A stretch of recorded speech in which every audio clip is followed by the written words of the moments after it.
25 अच्छी खबरों के बाद खबरें विस्तार से। आपके लिए खबरों की प्लेट तैयार है, तो चलिए शुरुआत करते हैं ट्रेंडिंग न्यूज के साथ।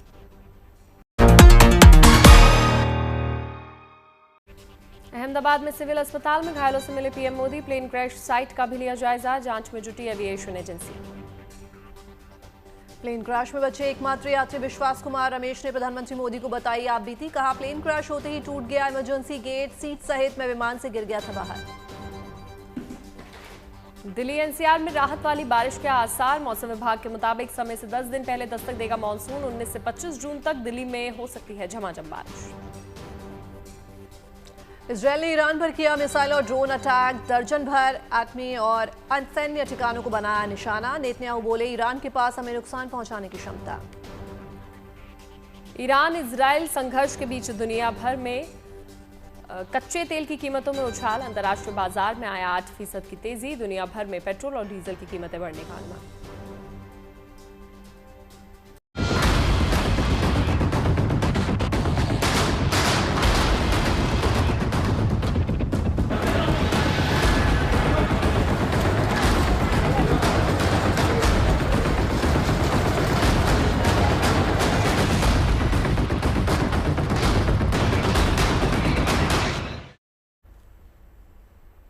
तो कल अहमदाबाद में हुए प्लेन हादसे से पूरा देश इस वक्त स्तब्ध है। एयर इंडिया की फ्लाइट AI 171 के हादसे ने पूरी दुनिया को सन्न कर दिया है। आज सुबह करीब 8:30 पर प्रधानमंत्री नरेंद्र मोदी अहमदाबाद एयरपोर्ट पहुंचे। करीब 9 बजे प्रधानमंत्री ने घटनास्थल का दौरा, स्थिति का जायजा लिया। उनके साथ केंद्रीय उड्डयन मंत्री, केंद्रीय जल शक्ति मंत्री और गुजरात के मुख्यमंत्री भी थे। इसके बाद प्रधानमंत्री मोदी अहमदाबाद के सिविल अस्पताल पहुंचे। यहां उन्होंने घायलों से मुलाकात कर उनका हालचाल जाना। यही अस्पताल में भर्ती विमान हादसे में बचे एकमात्र सही सलामत यात्री विश्वास कुमार रमेश से भी प्रधानमंत्री नरेंद्र मोदी ने मुलाकात की, उनका हालचाल जाना। विश्वास कुमार ने हादसे के वक्त अपनी आपबीती प्रधानमंत्री मोदी को बताई, जिसने सभी को चौंका दिया। इस बीच विमान दुर्घटना की 2 स्तरों पर जांच शुरू हो गई, जिसमें एयरक्राफ्ट एक्सीडेंट इन्वेस्टिगेशन ब्यूरो और नागरिक उड्डयन मंत्रालय की एक उच्च स्तरीय समिति शामिल है। ब्लैक बॉक्स से दुर्घटना के कारणों का पता चलने की उम्मीद है।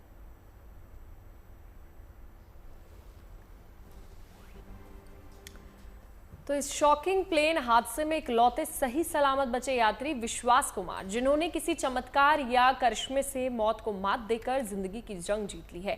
हादसे के वक्त क्या हुआ, कैसे उनकी जान बची, विश्वास कुमार ने हादसे के वक्त अपनी पूरी आपबीती पीएम मोदी को बताई है, जिसने सभी को चौंका दिया। सर ने पूछा कि कैसे हुआ, तो मैंने उसके बारे में बताया और सब हालचाल पूछा सब।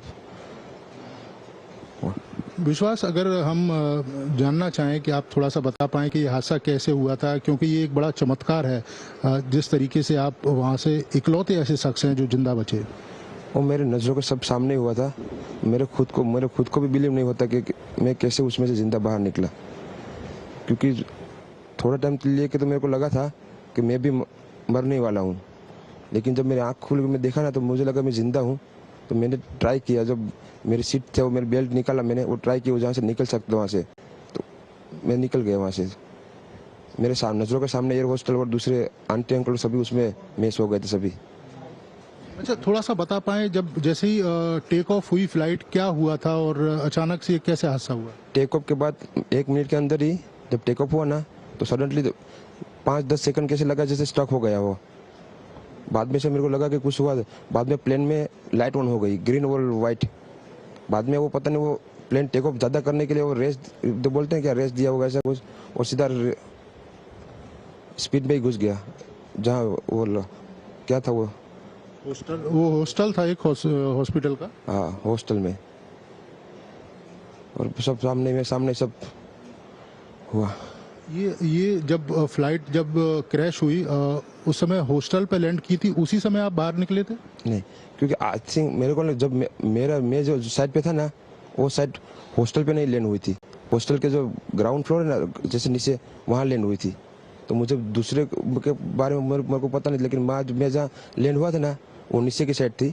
तो जब वहाँ थोड़ा पेस भी था प्लेन के जब बाहर, तो जब जैसे मेरा डोर टूटा ना सब, तो मैंने देखा ना जब सामने कि थोड़ा इधर पेस है, मैं ट्राई कर सकता हूँ निकलने के लिए। तो मैंने ट्राई किया निकलने के लिए, तो फिर मैं निकल गया उधर, क्योंकि अपोजिट साइड पे थे ना, वो बिल्डिंग का वो था ना दीवार, तो उधर से कोई शायद नहीं निकल सका होगा, क्योंकि उधर पूरा उधर ही क्रैश हुआ था। मैं जो जहाँ था वहाँ थोड़ा पेश था, फिर भी मेरे पता नहीं मैं कैसे बचा हूँ, क्योंकि मेरे नज़र के सामने ही सब 2 एयर होस्टल वो अंकल आंटी सब उधर ही सब। आप पैदल चल के आए वहाँ से निकल के? हाँ, और थोड़ा जब आग लगी ना, मेरा लेफ्ट हैंड भी जल गया थोड़ा। फिर एम्बुलेंस मेरे को उठा लेके इधर आया हॉस्पिटल में। अभी इलाज वगैरह कैसा हो रहा है? अभी कैसा फील कर रहे हैं आप? इलाज बहुत अच्छा है, यहाँ के लोग बहुत सपोर्टिंग है, बहुत अच्छा इलाज कर रहे हैं सब।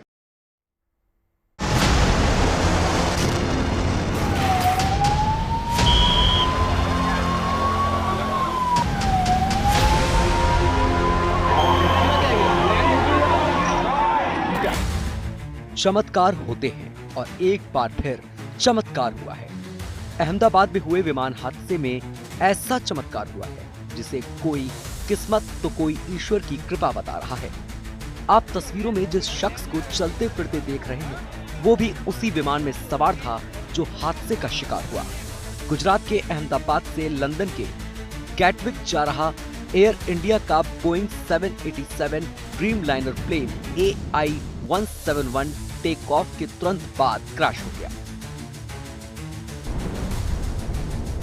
जिसमें एकमात्र खुशकिस्मत यात्री रहे विश्वास कुमार रमेश, जो मूल रूप से दीव के रहने वाले हैं और रहते लंदन में हैं। हादसे के बाद उनका जो वीडियो सामने आया उसमें वे घटनास्थल के पास दिखाई पड़ रहे हैं। चेहरे पर जख्म हैं। वो जिस तरह चल रहे हैं उससे ये जाहिर होता है कि उनके पैर में चोट आई है। वीडियो में वो खुद ये बताते भी नजर आ रहे हैं कि वो प्लेन के अंदर थे।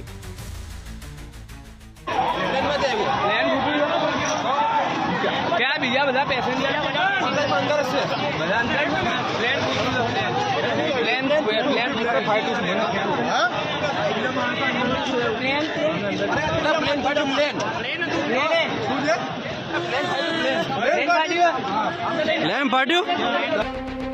विश्वास कुमार रमेश के मुताबिक विमान के उड़ान भरने के 30 सेकंड बाद एक तेज धमाके की आवाज आई और वो क्रैश हो गया।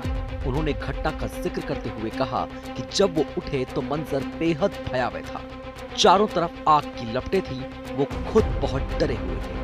वो उठे और दौड़ने लगे। विश्वास ने हादसे में खुद के बचने को करिश्मा बताया।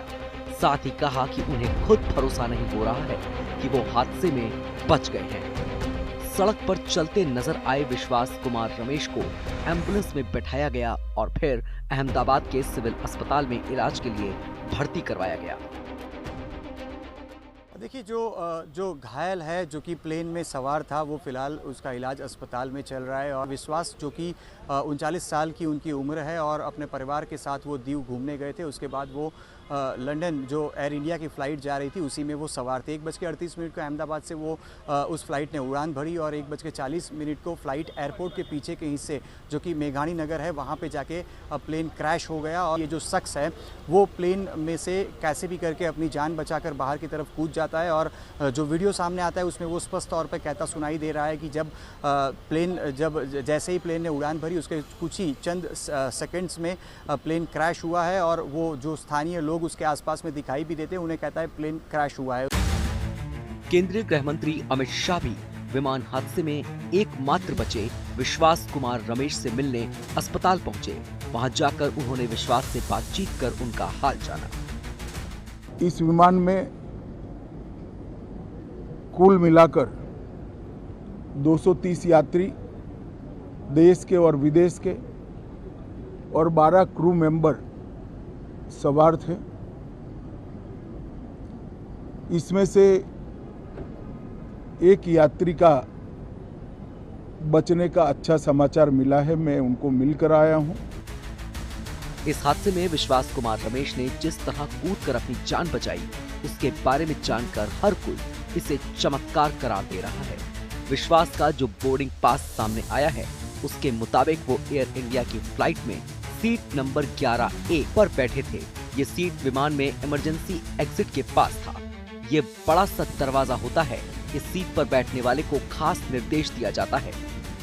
Air hostess before take off होने से पहले आती हैं और समझाती हैं कि उनकी क्या कर्तव्य है कि एग्जिट गेट होगा तो उनको सहयोग करना होगा, क्योंकि अगर जो भी क्रू आएगा उसको खोलने का प्रयास करेगा, क्योंकि वो लॉक होता है, उसको इतना आसानी से नहीं खुलता वो, उसके लिए वो क्रू ट्रेन होता है, वो आके उसको लॉक को खोलता है और फिर गेट खोलता है। तो लॉक, लेकिन ऐसा भी नहीं होता कि उसमें बहुत समय लगे, वो क्रू जो ट्रेन होते हैं वो मुश्किल से 10 या 15 सेकंड में उस लॉक को खोल देते हैं। तो जो सामने बैठा होगा निश्चित रूप से वो जो बैठा हुआ तो पहले तो पैनिक होगा, गेट क्यों खुल रहा है तो पैनिक हो सकता है। नंबर 2, उसको थोड़ी सी जो है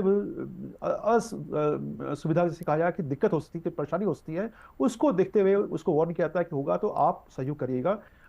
तो इन गेट के पास जो लोग हैं निश्चित रूप से उनको बताया गया होगा, ब्रीफ किया होगा कि आप क्या करें। और लेकिन अगर आग लग रही है तो निश्चित रूप से गेट खोलना मतलब आप आग को निमंत्रित कर रहे हैं, तो वो गेट नहीं खोले जाएंगे। गेट वही खोले जाएंगे जो कि आपको आसानी से, सरलता से बाहर निकलने का मार्ग प्रदर्शन कर सकें। तो ये सब जो है बहुत जरूरी होता है कि कौन सा गेट खोलना है, कौन सा नहीं खोलना, क्योंकि पैनिक में आप कोशिश करते हैं कि भाई नहीं खोलिए, मैं यहाँ से कूद जाऊंगा। लेकिन कई बार जो है आप कूद सकते हैं, लेकिन आप सोच रहे कूद सकते हैं, लेकिन वो माहौल नहीं है कि आप कूद पाए। आप अपने पैर की हड्डियां तोड़ सकते हैं, अपना को घायल कर सकते हैं।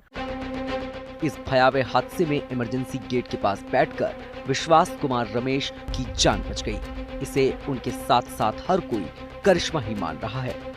अहमदाबाद से अतुल तिवारी के साथ bureau report, good news today.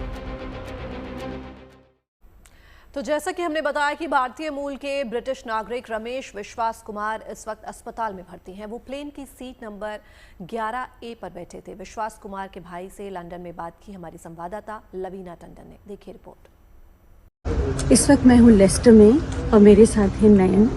इनके भाई विश्वा और अजय ट्रैवल कर रहे थे AI-171 में, और विश्वा कूदे और इस वक्त इंजर्ड है लेकिन ठीक है। बहुत बहुत धन्यवाद हमसे बात करने के लिए नयन। विश्वा से आपकी बात कब हुई और कैसे है वो? We last talked approximately 2 hours ago, and he looks fine on the hospital bed. Okay. उन्होंने ये बहुत बड़ी बात है कि बहुत ब्रेव थे कि वो पूरे, उन्होंने कुछ बताया कि किस तरह से हादसा हुआ या किस तरह से क्या हुआ? Yeah, he called my dad and he said, I don't know what's happened, the plane's crashed. I don't know how I've made it outside the plane, how I've survived. Yeah. और आपके दूसरे भाई के बारे में? Yeah, when the plane crashed, my brother said, I'm trying to look for Ajay, but I don't see him anywhere. I don't see any other passengers.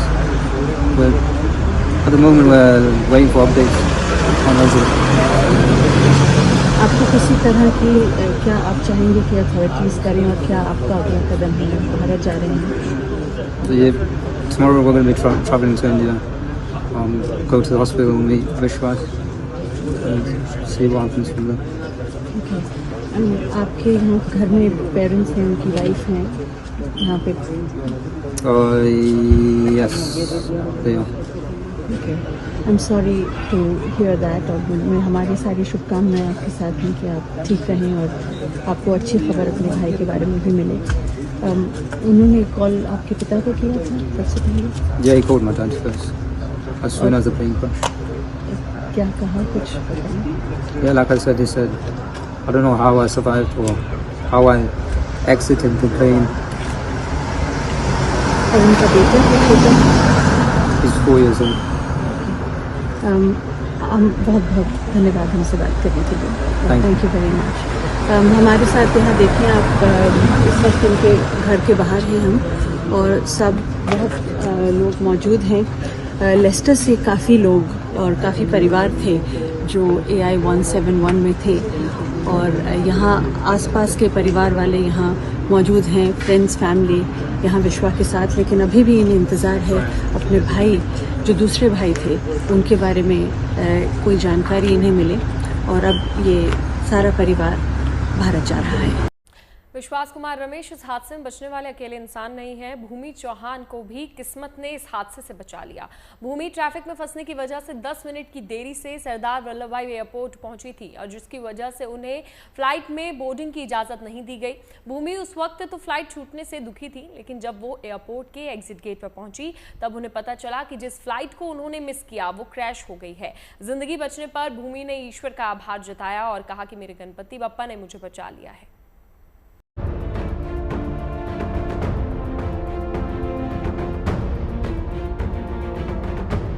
Ahmedabad plane crash में रमेश कुमार विश्वास का बच जाना जहां करिश्मा है, तो वहीं भूमि चौहान वो हैं जिन्हें किस्मत ने बचा लिया।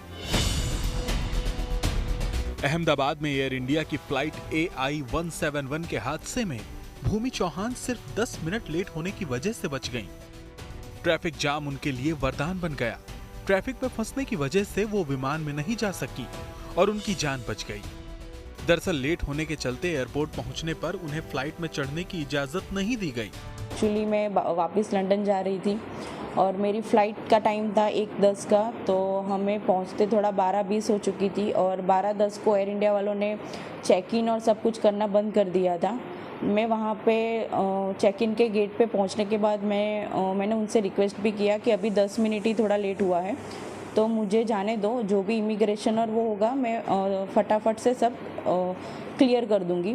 लेकिन उन्होंने और वो उनकी सीनियर स्टाफ भी आए थे, उन सब से मैंने रिक्वेस्ट की, लेकिन वो तीनों जन ने मुझे वापस ही भेज दिया कि नहीं मैडम, अभी 10 मिनट की आपकी लेट की वजह से हम लोग को और 15 मिनट लेट हो सकता है, तो फिर इसलिए मुझे रिटर्न होना पड़ा था। जब वो मायूस होकर एयरपोर्ट से बाहर निकली और एग्जिट गेट पर पहुंची, तभी उन्हें फ्लाइट के क्रैश होने की जानकारी मिली। खबर सुनते ही उनके पैरों तले जमीन खिसक गई। वो कांप गईं और कुछ देर तक शॉक में रहीं। उनके मुताबिक अगर वो ट्रैफिक में न फंसती और वक्त पर पहुंच जाती तो वो भी उस फ्लाइट में होती। इस घटना के बाद भूमि ने कहा कि उन्हें यकीन नहीं हो रहा था कि सिर्फ 10 मिनट की देरी से उनकी जान बच गई। वो भावुक होकर कहती हैं कि मेरे गणपति बप्पा ने मुझे बचा लिया। तब हम ऑलमोस्ट एयरपोर्ट से तो घर के लिए निकल चुके थे और हम लोग गाड़ी में ही थे और तभी हमने न्यूज़ देखा कि ऐसा प्लेन क्रैश हुआ है। और at the time I was feeling totally num and एक तरह से अच्छा मैं अपने भगवान का थोड़ा माता जी का और सब शुक्रिया कर रही थी कि मैं बच गई। लेकिन दूसरी साइड ये भी था कि ये जो इंसिडेंट हुआ है वो बहुत ही थोड़ा टेरिफाइड है। हादसे की खबर जानकर भूमि के माता पिता को भी काफी दुख हुआ, लेकिन खुशी इस बात की थी कि बेटी प्लेन में नहीं चढ़ पाने की वजह से सही सलामत बच गई। शुक्रिया मानते हैं माता जी का कि उन्होंने हमें बचा लिया, बेटी को बचा लिया, छोटा बच्चा भी साथ में मेरा है। अच्छा, कितने लोग बोर्डिंग थे उन दो प्लेन में? बेटी के साथ एक ही वो था, लेकिन बच्चा मेरे पास छोड़ के गई थी, वो छोटा बच्चा छोड़ के गई थी। वो आज बच्चे की वजह से उसकी माँ बच गई है और इतनी माता जी की कृपा है कि वो सही सलामत है हमारे साथ। हादसे की खबर सुनकर वो तुरंत अपने घर लौट आई थी। भूमि छुट्टियों में भारत आई थी और वापस लंदन जा रही थी, लेकिन ट्रैफिक ने उन्हें रोक लिया और इसी देरी से उनका जीवन बच गया। Bureau report, good news today. हमारे संवाददाता ने भूमि चौहान से इस बारे में विस्तार से बात की। आइए सुनते हैं उन्होंने क्या कहा।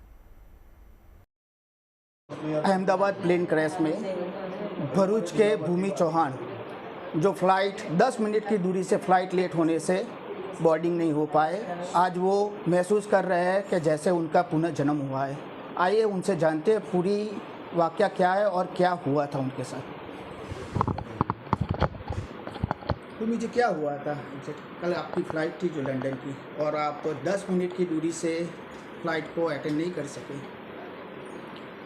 वो हम लोग थोड़ा बाहर 1:10 की फ़्लाइट थी और 12:10 को मैक्सिमम उन लोगों का गेट बंद हो जाता है और हमें वहाँ पे पहुँचते ही 12:20 हो गया था, तो 10 मिनट की लेट पहुँची थी। उसकी वजह से मैं फ़्लाइट पे चेक इन ही नहीं कर पाई और उन लोगों ने मुझे वापस ही भेज दिया, तो इस वजह से मेरी फ़्लाइट मिस हो चुकी थी। 10 मिनट हमें थोड़ा रास्ते में ट्रैफिक और 10 मिनट से ज़्यादा ट्रैफिक तो हमको बीच में हुआ था, लेकिन यही सब रीज़न की वजह से मैं 10 मिनट लेट पहुंची थी वहाँ पे। बस फ्लाइट मिस हो जाने से आपको कैसा लगा था?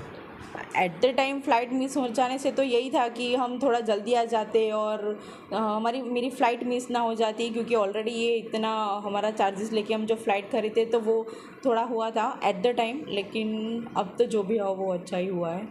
हादसे के बारे में आपको कब पता चला? हम लोग एयरपोर्ट से निकल के घर आ रहे थे वापस, तो उसी टाइम पे हमको गाड़ी में पता चला कि जो मैं ट्रैवल करने वाली थी तो वही फ़्लाइट में ऐसा इंसिडेंट हुआ है। उसके बाद आपको कैसा फील हो रहा था? उस टाइम पे तो मुझे लगा था कि जो हुआ मेरे साथ वो तो बहुत अच्छा हुआ कि मेरे कुछ गुड इंडीड रहे होंगे, उसकी वजह से मेरी लाइफ तो एटलीस्ट बच गई। लेकिन सेकंड थिंग ये भी है कि जो हुआ है टोटली वो तो ऑलमोस्ट बहुत ही टेरिफाइड इंसिडेंट है कि इतने सारे लोगों की जान चली गई है। तो बस ये तो वैसे तो ये इतना अच्छा इंसिडेंट है ही नहीं, और ये सब जो जिन लोगों ने जान गई है उन सबको बस भगवान की आत्मा उनको शांति दे, बस यही मेरी इच्छा मन का वो है। भरूच से ये थे भूमि चौहान जी, जो फ्लाइट 10 मिनट की देरी से बच जाने से उनका आज पुनः जन्म हुआ है, ऐसा उनका मानना है। विक्की जोशी, भरूच। एयर इंडिया का प्लेन कैसे क्रैश हुआ ये तो खैर जांच के बाद ही पता चलेगा, लेकिन इस बीच हम आपको बताते हैं कि प्लेन उड़ाने में पायलट को किन किन बातों का खास ख्याल रखना होता है। एक पायलट के सामने प्लेन में कैसी कैसी चुनौतियां होती हैं। अहमदाबाद के रनवे पर सिमुलेटर में बैठकर हमारे संवाददाता ऐश्वर्या पालीवाल ने कैप्टन आलोक से बातचीत की। अहमदाबाद प्लेन क्रैश में कम से कम 300 लोगों का जो आंकड़ा है वो सामने आ चुका है। लगभग 300 लोगों की जान जा चुकी है। किस तरीके से पायलट्स की ट्रेनिंग होती है, उस समय क्या एग्जैक्टली हुआ होगा, क्योंकि हम जिस रनवे की बात कर रहे हैं अहमदाबाद का रनवे, हम यहाँ पे शूट करने आए हैं। हमारे साथ कैप्टन आलोक हैं। कैप्टन आलोक अहमदाबाद रनवे के ऊपर कई बार उड़ान भर चुके हैं। क्या हुआ होगा और पायलट्स को किस तरीके से ट्रेनिंग दी जाती है, हम आपको ये बताएंगे। तो कैप्टन आलोक, ये जो सिस्टम अभी आपने दिखाया, ये एयरक्राफ्ट एग्जैक्टली ऐसा ही होता है? सारे एयरक्राफ्ट ऐसे ही होते हैं? नो, एयरबस के एयरक्राफ्ट थोड़े डिफरेंट होते हैं और बोइंग के एयरक्राफ्ट थोड़े डिफरेंट होते हैं। इंटीरियर उनका अलग होता है, पर मोर और लेस सिस्टम सबके एक होते हैं। सिस्टम सारे? जी जी। एंड प्रोसीजर्स एयरबस के अलग होते हैं, बोइंग के अलग होते हैं। फॉर दिस पायलट्स को टाइप रेटिंग की ट्रेनिंग करनी होती है उस पर्टिकुलर एयरक्राफ्ट के लिए। For example this is an Airbus aircraft, तो ये यहाँ पर एयरबस की ट्रेनिंग होती है जी। और वैसे पायलट्स को अपने जॉब पे प्रोफिशिएंट रहने के लिए हर 6 महीने उनको एक पायलट प्रोफिशिएंसी चेक करना होता है, which is conducted by DGC approved examiners. अच्छा, वो तो मतलब हर 6 महीने के अंदर पायलट्स की जो ट्रेनिंग है वो हर 6 महीने में होती है, और कोई एग्जामिनेशन है जिसको पास करना पड़ता है? जी, it is a test conducted by DGC approved examiners. And basically क्या होता है कि लाइन फ्लाइंग में, रोजमर्रा की फ्लाइंग में पायलट्स इमरजेंसी मैनूवर्स प्रैक्टिस नहीं कर सकते, तो इसलिए उनको हर 6 महीने में फ्लाइट सिमुलेटर में जाकर के सारे अलग अलग तरह के failures, engine fire, sudden decompression, सारी इन चीज़ों के बारे में 6 महीने में सिमुलेटर में जाके प्रैक्टिस कराई जाती है और मेक श्योर किया जाता है कि दे आर प्रोफिशिएंट। तो हम इस समय दर्शकों के लिए मैं बता दूं कि ये जो रनवे है जो आपको सामने नजर आ रहा है, ये अहमदाबाद का रनवे है। इस सिमुलेटर में हमने वही रनवे लगाया है जहां से वो जो फ्लाइट थी वो टेक ऑफ करके गई थी, और शुरुआत के अंदर जो थ्रस्ट होता है वो देना होता है। तो इस समय हम जो थ्रस्ट है कैप्टन आलोक, ये हमने दिया। अब ये फुल फॉरवर्ड दे दिया, ठीक है।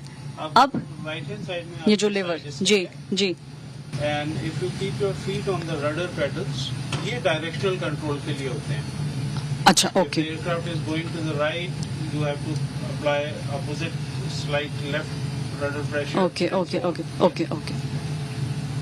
अच्छा, तो अभी मुझे जो फील हो रहा है वो ये है कि थोड़ा सा बीच में हम नहीं हैं अभी। अब use your feet to keep it on the centre line. अच्छा अच्छा, ओके ओके। अच्छा, ये take off, okay okay okay. तो अहमदाबाद में एयरक्राफ्ट जो क्रैश हुआ था उसमें इस समय नॉर्मल तौर पे हम लोग लैंडिंग गियर अप कर देते हैं, पर अहमदाबाद में जो क्रैश हुआ उसमें लैंडिंग गियर अप नहीं किया गया था, जिसमें कि मोस्ट प्रोबेबली इससे ये अंदाजा लगता है कि पायलट्स को किसी चीज की अनुभव हो गया था कि कुछ ना कुछ विमान में गलत है।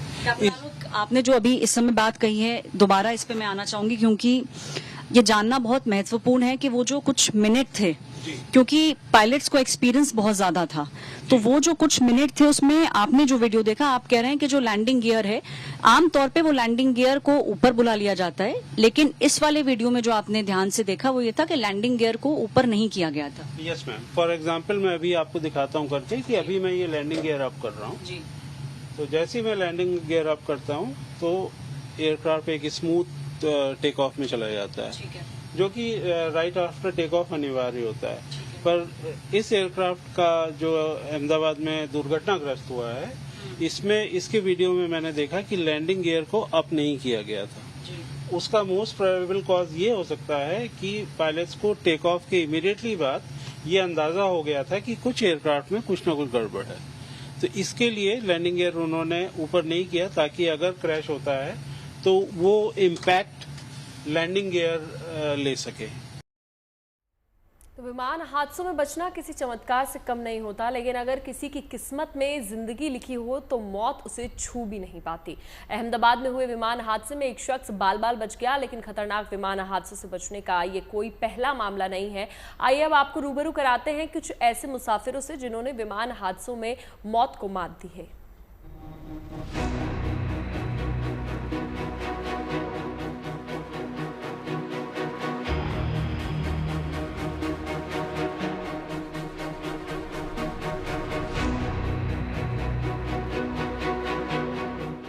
विमान हादसे आमतौर पर बेहद खतरनाक होते हैं और इनमें बचने की गुंजाइश भी कम होती है, लेकिन कई लोग बड़े ही चमत्कारी ढंग से ऐसे हादसों से बच निकलते हैं। अहमदाबाद में हुए विमान हादसे में 250 से ज्यादा लोगों ने अपनी जान गंवा दी, लेकिन इसी बीच एक शख्स इस हादसे से सही सलामत बच निकला। रमेश विश्वास कुमार भी अहमदाबाद से लंदन जाने वाली फ्लाइट में सवार थे। एयर इंडिया का ड्रीम लाइनर विमान अचानक नीचे गिर गया और रमेश विश्वास कुमार ने इमरजेंसी गेट से छलांग लगाकर अपनी जान बचाई।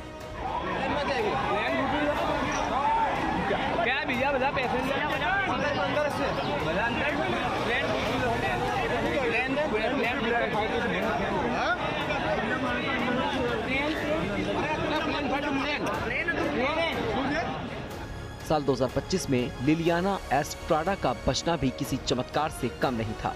होंडुरास में उनका लहानसा एयरलाइंस का प्लेन क्रैश हो गया था। विमान पानी में गिरा और लिलियाना ने तैर कर अपनी जान बचाई। ली से मोकपो 19 दिसंबर 2024 को हादसे का शिकार हुए थे।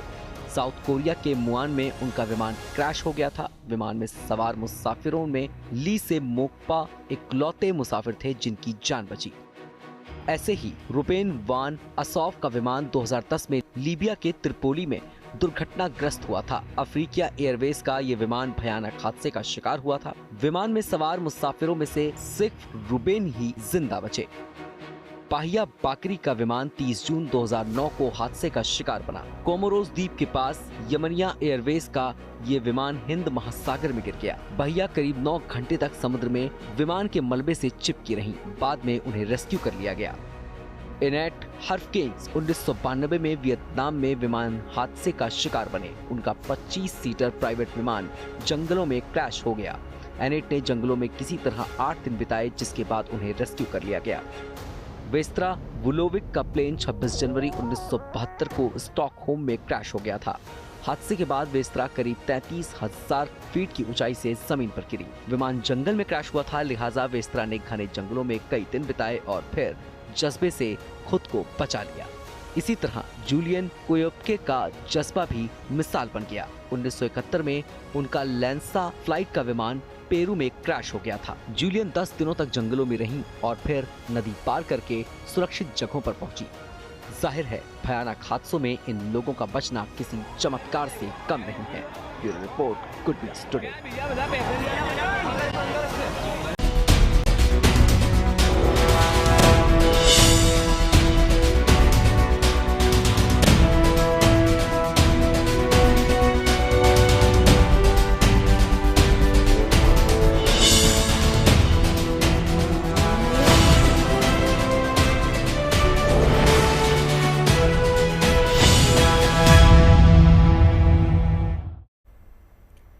भीषण गर्मी से जूझ रहे दिल्ली वालों के लिए खुशखबरी है। इस साल दिल्ली में मानसून 7 से 10 दिन पहले दस्तक देने वाला है। मौसम विभाग के मुताबिक मानसून ने दक्षिण भारत में लगभग 10 दिनों के ब्रेक के बाद फिर से रफ्तार पकड़ ली है।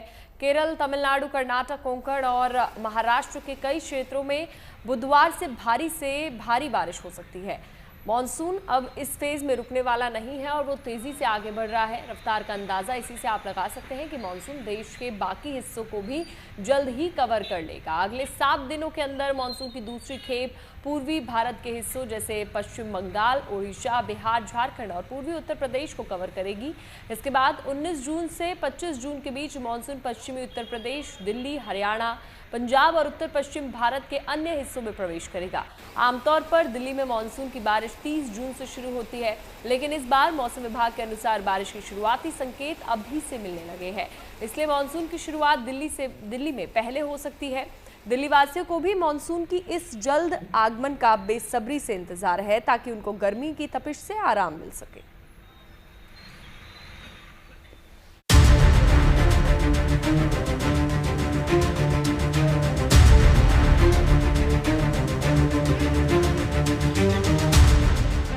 चिलचिलाती धूप और बेतहाशा गर्मी से परेशान दिल्ली वालों को जल्द ही गुड न्यूज मिलने वाली है। देश में वक्त से पहले एंट्री ले चुका मॉनसून अब दिल्ली में भी कुछ दिन पहले ही दस्तक दे सकता है। मौसम विभाग का अनुमान है कि दिल्ली में मॉनसून 7 से 10 दिन पहले ही आ सकता है। आमतौर पर दिल्ली में मॉनसून 27 से 29 जून तक आता है, लेकिन इस बार दिल्ली एनसीआर में 20 तारीख के बाद ही मॉनसून के बादलों की हलचल शुरू हो सकती है। तय तारीख से पहले ही भारत में एंट्री लेने के बाद कुछ दिनों तक मॉनसून की रफ्तार कुछ धीमी पड़ गई थी। इस वजह से दिल्ली एनसीआर, मध्य प्रदेश, गुजरात और राजस्थान में रहने वाले लोगों को पिछले कुछ दिनों से तेज गर्मी झेलनी पड़ रही है। मौसम विभाग के मुताबिक मॉनसून 19 जून से 25 जून के बीच यूपी, हरियाणा और पंजाब समेत उत्तर पश्चिम भारत के अन्य हिस्सों में प्रवेश करेगा। यानी अब राहत भरे मौसम के लिए दिल्ली एनसीआर के लोगों का इंतजार जल्द खत्म होने वाला है। आने वाले दिनों में आसमान में मॉनसून के बादलों की आवाजाही लोगों के लिए राहत का पैगाम लेकर आएगी। Bureau report, good news today. और अब बात वेरी स्पेशल वंदे भारत की, जिसने कश्मीर के दिलों को भारत से कनेक्ट कर दिया है। ये ट्रेन घाटी में न केवल लोगों को पहुंचा रही है बल्कि कश्मीर को नई उम्मीदों से भी जोड़ रही है। पहलगाम की घटना के बाद घाटी में टूरिस्ट कम हुए थे, लेकिन इस ट्रेन की वजह से अब टूरिस्ट वापस लौट रहे हैं। कटरा से श्रीनगर के इस रोमांचक सफर में समय और पैसों की भी बचत हो रही है। साथ ही साथ आम कश्मीरियों को रोजगार के बेहतर अवसर भी मिल रहे हैं। इस ट्रेन को क्यों कश्मीर में सपनों को पूरा करने वाली ट्रेन कहा जा रहा है, चलिए आपको दिखाते हैं।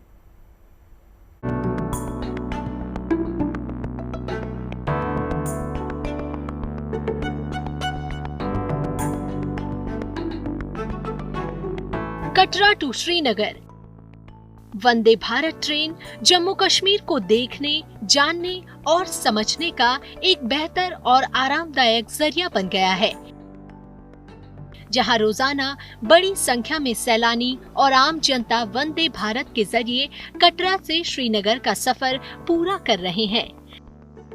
यकीनन घाटी में विकास की रफ्तार को अब वंदे भारत के पहिए का भी जोर मिल गया है। लोग देखते हैं कि हमारा टाइम बचेगा और ये एक बहुत ही उसका एक सोल्यूशन है जिसमें आप इसका कंट्रीब्यूशन यूज कर सकते हैं। सेकेंडली जो ऑफिस गोइंग लोग हैं वो भी इसका इस्तेमाल कर सकते हैं, जो बिजनेसमैन है वो भी इसका इस्तेमाल कर सकते हैं। आपके लिए कोई परेशानी की कोई बात ही नहीं है कि लोग आएंगे जाएंगे, और सबसे बड़ी बात है कि आप टाइम सेव कर रहे हैं, पैसा सेव कर रहे हैं, और सेफ्टी एस्पेक्ट बहुत अच्छा है। स्टेपिंग माइलस्टोन है इसके लिए कि इकोनॉमी की तो बहुत बूस्ट हो सकती है, और सबके लिए तो बहुत ही अच्छी बात यह है कि जब वहाँ से टूरिस्ट आ जाएंगे, यहाँ से लोग जाएंगे, तो नेचुरली एक इकोनॉमी डेवलप होगी, रेवेन्यू जनरेट होगा, लोगों को रोजगार मिलेगा। तो ये बहुत अच्छी स्टेपिंग स्टोन है। कटरा से श्रीनगर को जोड़ने वाली इस ट्रेन का लाभ सैलानियों के साथ साथ आम कश्मीरियों को भी हो रहा है। ट्रेन के सफर में न सिर्फ पैसों की बचत हो रही है बल्कि सैलानियों का समय भी बच रहा है और दूरी भी कम हो रही है।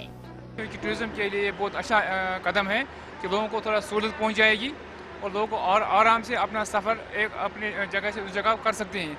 और ये चीज़ की थोड़ा इसमें ये चीज़ हमें चीज़ की जो इसमें कुछ उसमें किराया रखा है, इसमें सुनने में आया है कि 715 रुपये रखा है क्या नाम से कटरा से श्रीनगर तक, और इसमें थोड़ा क्राइम है कि इसमें आम लोग सफ़र कर रहे हैं कि जो लोग उनका फाइनेंशियली क्राइसिस होते हैं। जाहिर है पहलगाम में हमला कर आतंकवादियों ने घाटी में पर्यटन प्रभावित करने की नाकाम कोशिश की थी, लेकिन आतंकवादियों की इस नापाक हरकत का सैलानियों पर कोई असर नहीं हुआ और यही वजह है कि यहाँ हर रोज बड़ी संख्या में सैलानी बेफिक्र होकर घाटी की सुंदरता को निहारने जम्मू कश्मीर पहुँच रहे हैं।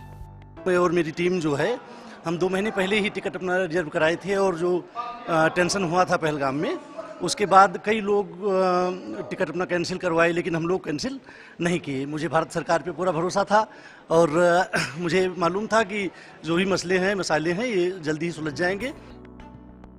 घाटी में पर्यटकों की दिलचस्पी और उनकी आमद इस बात का पुख्ता सबूत भी है कि जम्मू कश्मीर अब विकास के रथ पर सवार है और यहाँ वंदे भारत ट्रेन घाटी के लोगों के लिए एक नया सवेरा लेकर आई है।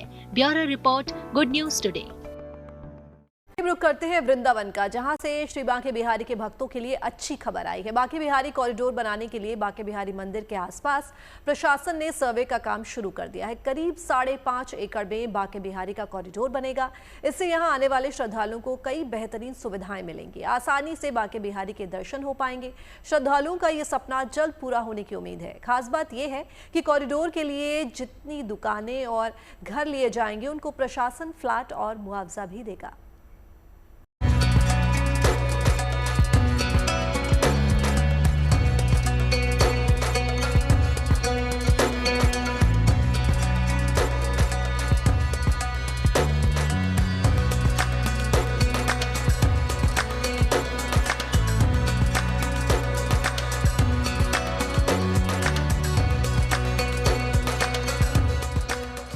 बांके बिहारी मंदिर के कॉरिडोर का काम जिस तेजी से चल रहा है, उससे यही लगता है कि जल्द ही यहाँ का नजारा कुछ ऐसा होगा।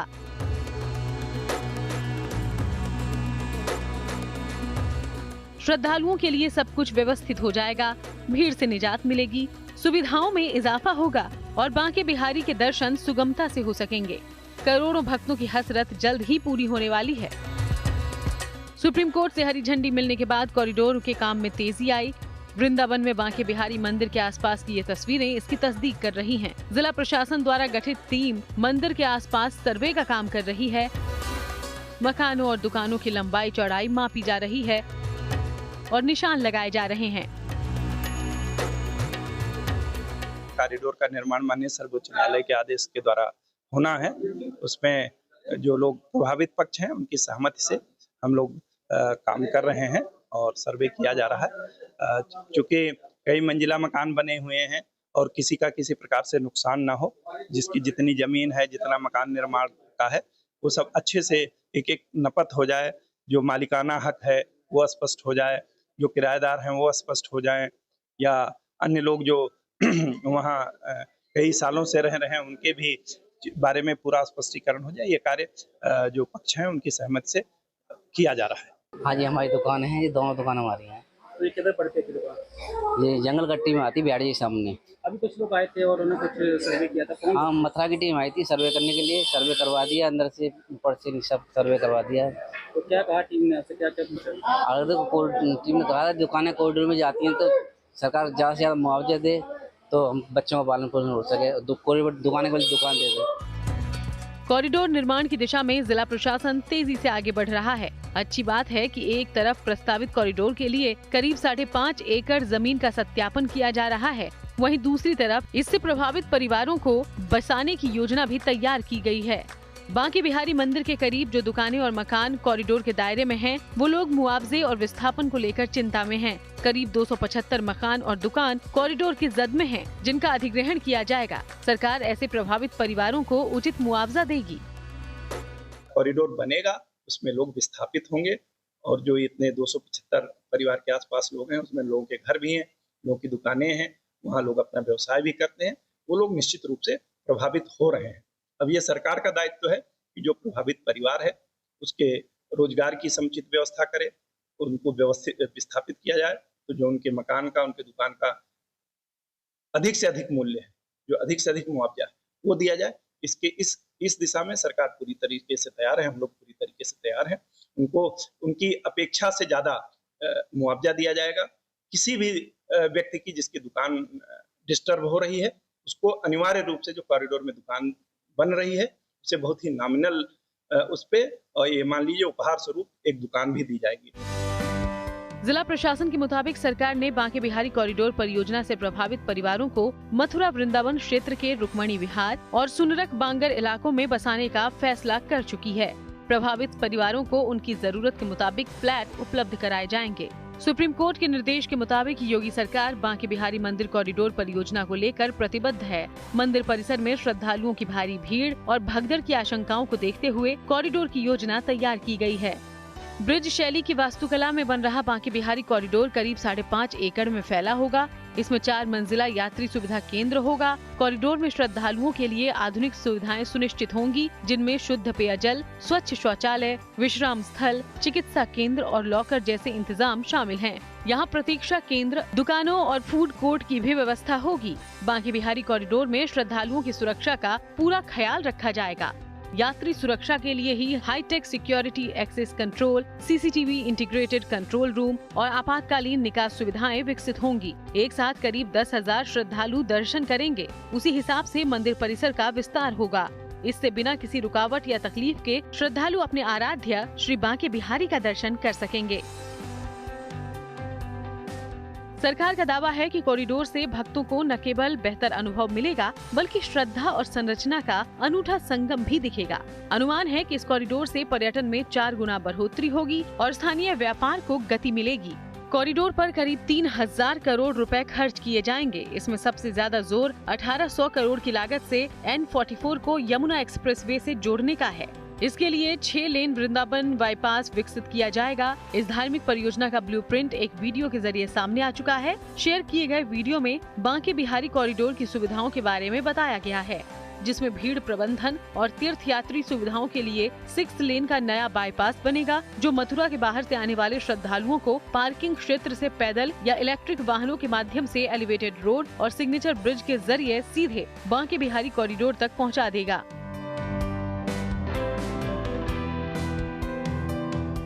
यूपी में आगरा के बाद सबसे अधिक विदेशी मथुरा आते हैं। ब्रज में आने वाले भारतीय और विदेशी श्रद्धालुओं के लिए श्री बांके बिहारी सबसे अहम है। ऐसे में कॉरिडोर बनने से लोगों को ज्यादा जगह मिलेगी और भक्त आसानी से दर्शन कर सकेंगे। पिछले कुछ सालों में वृंदावन में श्रद्धालुओं की तादाद में बेतहाशा बढ़ोतरी हुई है। सामान्य दिनों में रोजाना करीब 30 से 60 हजार की संख्या में पहुंचने वाले श्रद्धालु से जुड़ा ये आंकड़ा त्योहार के मौके पर 5 लाख के पार पहुंच जाता है। ऐसे में श्रद्धालुओं के लिए बांके बिहारी कॉरिडोर किसी बड़ी सौगात से कम नहीं है। मथुरा से मदन गोपाल शर्मा के साथ bureau report, good news today.